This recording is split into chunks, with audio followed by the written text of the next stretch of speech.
Michael.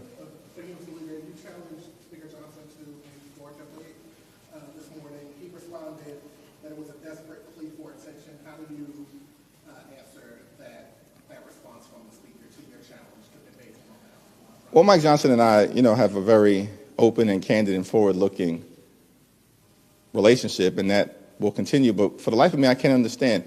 They don't want to defend their position privately. This is Republicans, extreme MAGA Republicans, and they don't want to defend their position publicly because their position related to gutting the health care of the American people and shutting down the government is indefensible. And we continue to give them every opportunity, every single opportunity, to explain themselves to the American people. Yet Republicans are on the run. That's why they're on vacation right now. That's why votes were canceled last week by Republicans in the House, and votes have been canceled this week. We're in the middle of a shutdown and a chaotic presidency that begun on January 20th and continues. This is a cost of living crisis that the American people are confronting. Donald Trump promised that costs would go down on day one. Republicans promised that costs would go down on day one. Costs haven't gone down, they've gone up. America's become far too expensive. Inflation is on the way up. Electricity bills skyrocketing through the roof. Grocery costs out of control.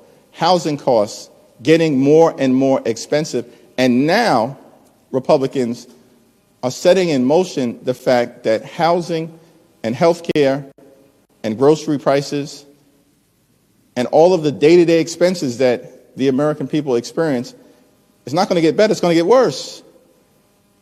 And this healthcare crisis is exacerbating that. Leader Jeffries. Yep, back. I need to wear my heels today. Okay, I see you. There was a new poll out today from CBS News. It was a CBS News and YouGov poll, and it basically says that Americans, by and large, pretty much evenly distribute blame on Republicans, Democrats, and then 30% blame both of you guys. Why do you think that they're not blaming Republicans far more the way that you are? The overwhelming balance of public sentiment clearly is that Republicans control the House, the Senate, and the presidency. Republicans have shut the government down. They've shut the government down because of their refusal to address the health care crisis that they've created. We're standing on the side of the health care of everyday Americans, working class Americans, middle class Americans, and hardworking American taxpayers, and we're going to continue to stand on their side because this issue matters. Lowering the cost of living matters. Making sure that the high price of health care doesn't continue to escalate in ways that's going to bankrupt people, that matters. That's why we're in this fight until we win this fight. Do you think